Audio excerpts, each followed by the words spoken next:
Quelles que soient les épreuves,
the utmost pride and sincerity that I present this recording as a living But if it's next year, 10 years. Jay, Rain Man is back, so it'll make sunshine. Nothing where you.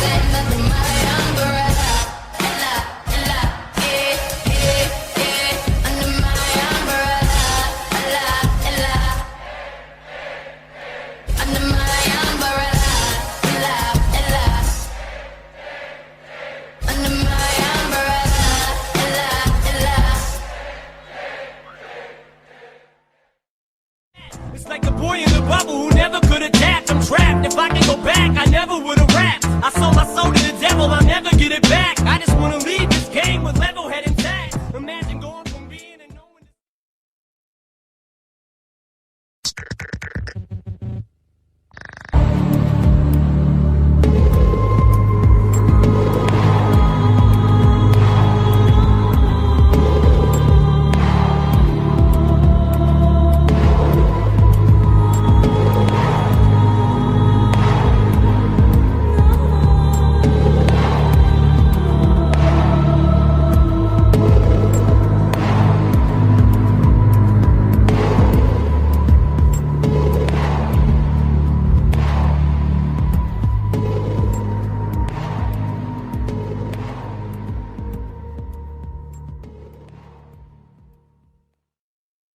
There are several things that immediately stand out about this frame. Something is not quite right here. It is probable that you have already sensed that something strange is going on in this frame. Let us take a closer look. First of all, it appears as if Rihanna is bent over, her head bowed low, her face against the floor. Her legs are parted, her arms upstretched, angled behind her. This frame is dualistic in nature. It tells two stories simultaneously. Look closely at Rihanna's hair.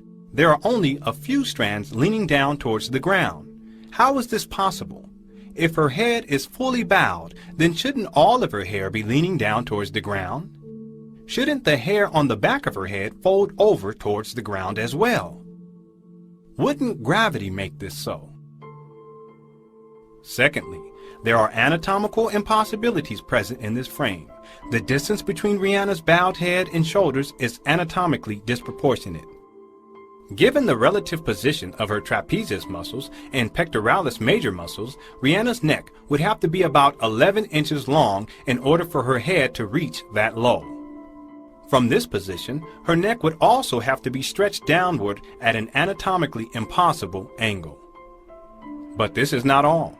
The fact that we can simultaneously see the trapezius muscles and the pectoralis major muscles indicates that this frame has been doctored, changed, or digitally edited. The trapezius muscles and the pectoralis major muscles are posterior and anterior respectively. In other words, they are opposite of each other, one existing at one's back, the other at one's front. So then, how is it possible that we are able to see both so clearly here, unless this picture has been somehow altered? But why would it be altered? What purpose would it serve to alter this picture in such a way? Let's look closely at this area. What is this small horizontal line here? Is it some sort of protruding bone? Is it some sort of spontaneous mutation, the effect of which has formed bone structure only existing on one human being on the planet? If this is bone structure, then why is it not visible on the other side? This is not some protruding bone. This frame has been purposely altered. This small horizontal line is in actuality a right eye. We can therefore add the left eye, eyes, eyebrow ridges, small forehead region, top of head, horns, snout, mouth, miscellaneous bone structure. The head of Rain Man is in plain sight. So why did we not see this in the first place? Well, this frame is extremely brief, which makes it only accessible on a subconscious level. By freezing the frame and taking a more critical look, we can register all of these subliminal elements on a conscious level.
the weapons they are using against you are in your very homes, entertaining you and your children, and gradually indoctrinating you without you even realizing. In today's society, people are spending more and more time engaged with modern media. Television, cinema, computer games, the internet, popular fiction and popular music are an integral part of our lives. Yet these provide a vast expanse on information, which you are taking either consciously or subconsciously into your mind. Information on society ranging from ideals and morals, and the difference between right and wrong, to the way societies and economies should be structured is passed before you every single day. These media play a significant role in providing the basis for determining an individual's view of the world and everything that exists. Thus, any one group in complete control of this information placed on these media will in effect have the power to indoctrinate practically the entire populace of the world to their way of thinking, and it is this fact that Freemasons are exploiting. The Masons are using the entertainment industry in particular to condition people to their way of thinking, either openly or subliminally. The methods they use vary, but the goal is the same, to impose their beliefs, their ideology and their objectives on you in such a way that you begin to think of them as your own.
in praying to demon spirits? A fellow that had been on a particular ship with me, he told me, hey, I got something fantastic to tell you.